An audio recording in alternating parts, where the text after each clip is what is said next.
Good morning students.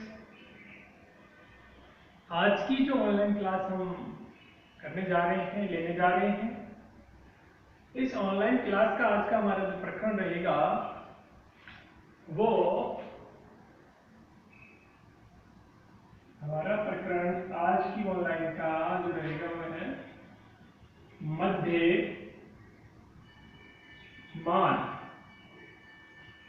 या फिर हम कहें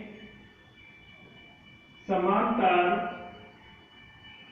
माध्य का प्रयोग। मतलब आज की ऑनलाइन क्लास का हमारा प्रकरण क्या है? मध्यमान या समांतर माध्य का प्रयोग। कि समांतर माध्य जो है उसके बारे में हमने अध्ययन किया कि उसको किस नामों से जाना जाता है, किस सिंबल से उसको हम व्यक्त करते हैं, उसे कैसे निकाला जाता है, उसके क्या महत्व हैं, क्या उसकी विशेषताएं हैं, ये हमने देखा पूर्व की कक्षाओं में। और आज हम देख रहे हैं कि इसका प्रयोग है वो किस किस में किया जाता है, क्या ज्ञात करने में इसका प्रयोग किया जाता है। तो ये हमें पता है कि समांतर माध्य जो है संख्यात्मक पहलू से संबंध रखता है। तो ऐसे में संख्यात्मक जो मान या मूल्य दिए हुए होने पर ही समांतर माध्य का प्रयोग किया जा सकता है। यदि संख्यात्मक मान या मूल्य नहीं दिए हुए हैं तो हम समांतर माध्य को ज्ञात नहीं कर सकते, ये हम अच्छी तरीके से जानते हैं। अब बात हमारे सामने आती है कि संख्यात्मक मान यदि दिए हुए हों या संख्यात्मक मूल्य दिए हुए हों तो ऐसी स्थिति में हम इसका प्रयोग किस किस में करते हैं, क्या चीज निकालने में, क्या करने में हम व्यक्त करते हैं। तो इसको हम आर्य को पता है कि हम x बार से व्यक्त करते हैं। x बार का मतलब समांतर माध्य या मध्य मान। अब इस समांतर माध्य के प्रयोग की बात करते हैं का प्रयोग। अब इसका प्रयोग किस किस में किया जाता है, ये कंडीशन हमने देखी संख्यात्मक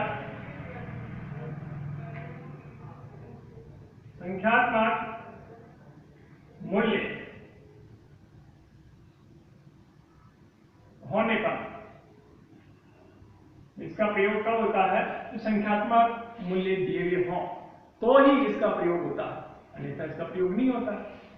तो संख्यात्मक मान यदि दिए हुए हैं या मूल्य दिए हुए हैं तो ऐसी स्थिति में समांतर माध्य का प्रयोग किया जाता है। अब ये समांतर माध्य का जो प्रयोग है वो क्या निष्कर्ष निकालने में या क्या चीज हम निकालना चाहें इन मानों से, और क्या निकालने के लिए हमें इसकी आवश्यकता होती है, कौन से मान निकालने के लिए हमें समांतर माध्य की आवश्यकता होती है।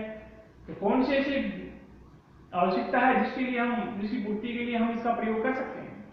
तो इसमें नंबर 1 की जब हम बात करते हैं तो हम मान लेते हैं, आगे पीछे हम सीरियल उल्टा सीधा आपको पता है, हो सकता है किसी का भी, लेकिन हम प्रथम प्रयोग की बात करते हैं तो औसत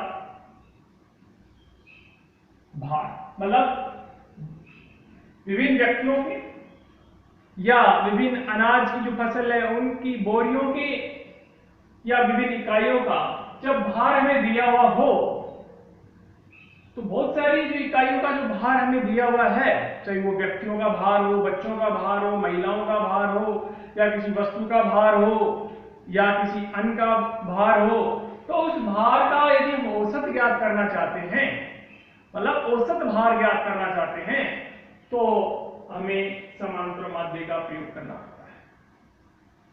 यदि हमारे पास विभिन्न खेतों में विभिन्न हेक्टेयर के हिसाब से संपूर्ण जैसे राज्य या जिले या तहसील या एक किसान के बहुत सारे खेतों में होने वाले उत्पादन से प्रति बीघा प्रति हेक्टर हम औसत उत्पादन ज्ञात करना चाहें, या राष्ट्रीय स्तर पर राष्ट्रीय औसत उत्पादन किसी फसल का हम ज्ञात करना चाहें, तो ऐसी स्थिति में भी इसका प्रयोग किया जाता है। मतलब औसत उत्पादन ज्ञात करने के लिए माध्य का प्रयोग किया जाता है। लंबाई यदि हमें दे रखी है, विभिन्न वस्तुओं की दे रखी है, व्यक्तियों की दे रखी है, तो ऐसी स्थिति में औसत लंबाई ज्ञात करने में इसका प्रयोग किया जाता है। यदि चौड़ाई दी हुई है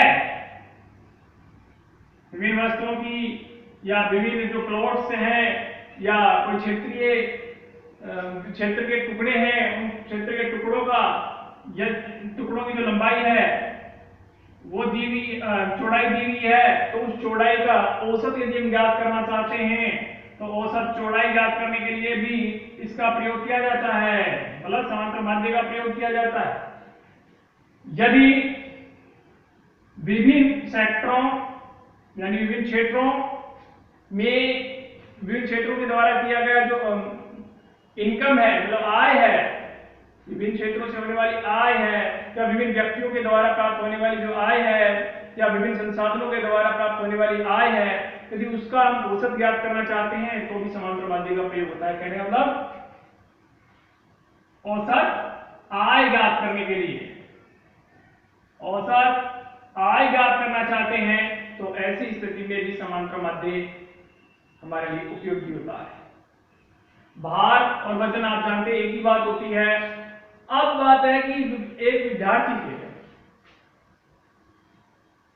विभिन्न जो एग्जाम्स हैं, परीक्षाएं हैं, उनमें किसी विशेष सब्जेक्ट का जो प्राप्तांक है उसका औसत निकालना चाहे या उसके द्वारा पढ़ी जाने वाली विभिन्न जो सब्जेक्ट्स हैं, विषय हैं, उन विषयों की जो उसने परीक्षाएं दी, उन परीक्षाओं में जो उसने अंक हासिल किए, उन सभी विषयों के अंकों का औसत यदि उसको ज्ञात करना हो तो ऐसी स्थिति में भी किसकी आवश्यकता पड़ती है?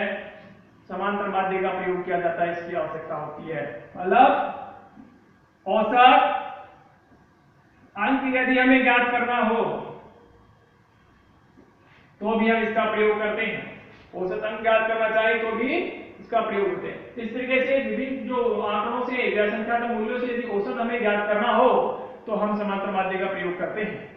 इसके अलावा हम बात करते हैं यदि इसी से समांतर माध्य से यदि हम सहसंबंध ज्ञात करना चाहते हैं, माध्य विचलन यदि समांतर माध्य से ज्ञात करना चाहते हैं, वितरण के सभी अंकों को यदि समान महत्व देना चाहते हैं, या वितरण किसी भी वितरण से शुद्ध मान ज्ञात करने की यदि हमारी इच्छा हो कि हम शुद्ध मान ज्ञात करें वितरण का, तो ऐसी स्थिति में समांतर माध्य का प्रयोग किया जाता है।